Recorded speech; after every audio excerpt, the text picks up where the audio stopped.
को पता है कि एक बहुत बड़ा फाइनल होने जा रहा है। फाइनल हमेशा ये समझा जाता है कि शायद क्रिकेट का फाइनल हो, लेकिन ये फाइनल हो रहा है पाकिस्तान और इंडिया का। और कहाँ पे हो रहा है? ओलंपिक्स में। यहाँ से पाकिस्तान के जो अरशद नदीम साहब है वो फाइनल में पहुंचे और इंडिया से नीरज चोपड़ा है जो लास्ट टाइम टोक्यो ओलंपिक्स के गोल्ड मेडलिस्ट है। क्या कहेंगे कि इस बार जो अब मुकाबला होने जा रहा है कैसा आप देखती है, कौन जीतेगा? Very nicely said and what a question, literally I was not expecting this. और कमाल का सवाल है। इन लोगों को, ये ऐसे लोग हैं जिनको प्रमोट करना बहुत बनता है। नीरज चोपड़ा को तो बहुत प्रमोट किया गया था लास्ट टाइम जब उन्होंने गोल्ड मेडल विन किया था जेवलिन थ्रो में, और भाई वो एक इंटरनेशनल स्टार बन गया था उस वक्त। लेकिन अगर हम अरशद नदीम की बात करें तो 3-4 मॉर्निंग शोज में बुलाने के बाद भाई उस बंदे का जो है ना वो उस तरह से जो है उसको प्रिविलेज दिया नहीं गया। हालांकि वो हमारे कंट्री के लिए ओलंपिक्स के अंदर रिप्रेजेंट करके हमारे लिए सिल्वर मेडल विन करके लाया था। तो I think he deserves a lot more you know appreciation, ताकि आगे भी वो उस तरह से मोटिवेटेड हो। ठीक है, आज फिर इतिहास अपने आप को दोहरा रहा है और दोनों फाइनलिस्ट हैं, अरशद नदीम भी जो बहुत अच्छा खेल कर आ रहे हैं और साथ ही साथ नीरज चोपड़ा जो कि 2022 के चैंपियन है।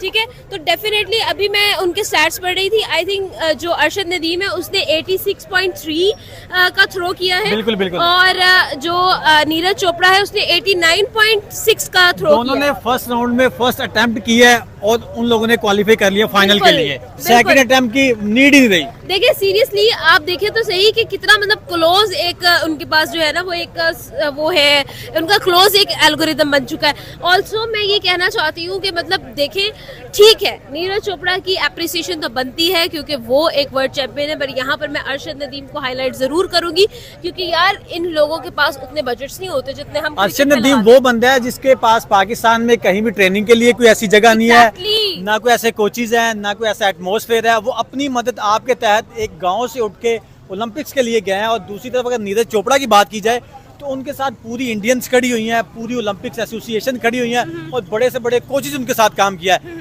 अगर उन दोनों के आप कंपैरिजन करें तो कैसे देखते हैं? देखिए डेफिनेटली बात है आपके पास प्रिविलेजेस हो या ना हो, मैटर करती है आपकी मेहनत कि आप कितना आगे लेके जा रहे हैं।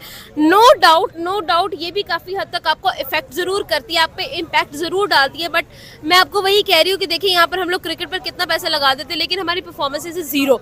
लेकिन अगर हम लोग इस साइड पर आए, अगर हम हॉकी में पैसा लगाएं, हम लोग इस तरह के ओलंपिक्स प्लेयर पे पैसा लगाएं, स्विमर्स पे पैसा लगाएं, तो आप देखिए कि आप कितना ज्यादा जो है वो ओलंपिक्स के अंदर अपनी एक अपनी अपीयरेंस बना सकते हो, अपना एक नाम बना सकते हो, जिस तरह का अरशद नदीम ने आपका बनाया है टोक्यो ओलंपिक्स के अंदर।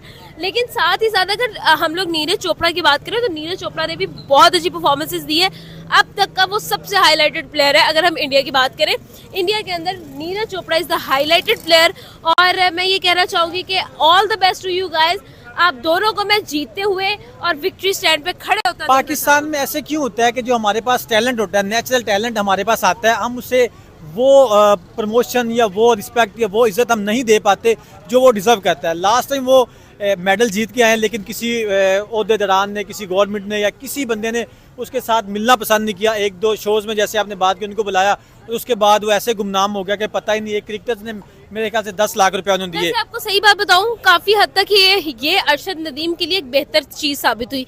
आप देखिए कि क्रिकेटर्स को कितनी प्रिविलेज दी जाती है, उनको कितना ज्यादा जो है वो सपोर्ट किया जाता है, लोग उसको कितना उनको सराहते हैं। क्रिकेटर्स की बात की जाए तो बाबर आजम और शाहीन शाह अफरीदी की 60-60, 70-70 लाख पर मंथ सैलरी है। इस चीज को तो छोड़ ही देना, जो इंडोर्समेंट उनको मिलती है, ठीक है, उनकी इस तरह की एक्सेप्टेंस के बाद जो इंडोर्समेंट उनको मिलती है, उनका उन इंडोर्समेंट्स की वजह से जिनके वो लाखों में नहीं करोड़ों में चार्ज करते हैं, उन एंडोर्समेंट की वजह से वो क्रिकेट से डाइवर्ट हो चुके हैं।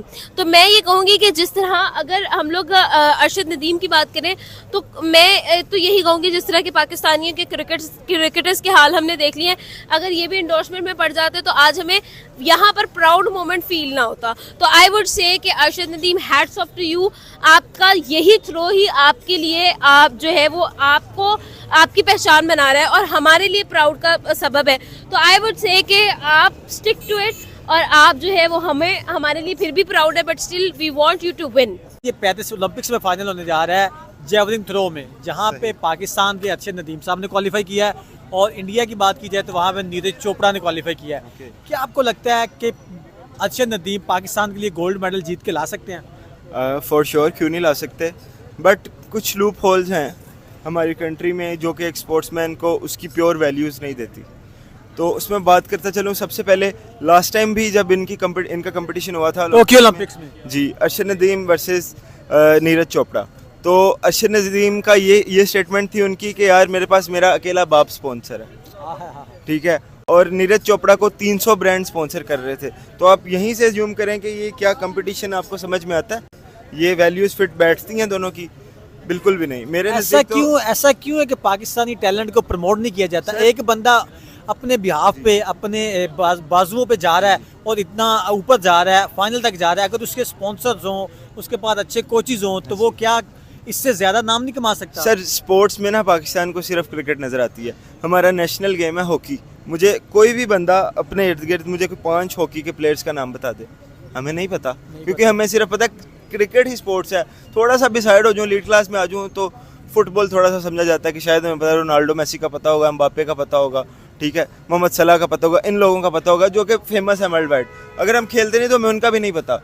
बट बात करता चलूँ मैं अरशद नदीम की और नीरज चोपड़ा की, तो अरशद नदीम एक बहुत ही अच्छा, बहुत ही फिट और अच्छे कैलिबर का प्लेयर है। जेवलिन थ्रो के लिए बेस्ट कंटेस्टेंट है और बेस्ट कंपटीटर है नीरज चोपड़ा के लिए। Arshad Nadeem is the only personality जो कि बहुत ज़्यादा टफ टाइम दे सकता है, क्योंकि वो लास्ट टाइम भी कम्पीट किया नीरज के साथ, और मोस्ट प्रोबेबली हो भी सकता था कि पिछला टाइटल भी अरशद नदीम विन करता, जस्ट बिकॉज एक तो एफर्ट्स नहीं पुट की जाती, स्पॉन्सर नहीं है उनके पास, और हार्डवर्क वो भी उतना ही करता है, वो भी उतना करता है। मे बी अरशद नदीम उससे ज़्यादा हार्डवर्क करता हो, बट एक सीक्वेंस मैटर करता है। हार्डवर्क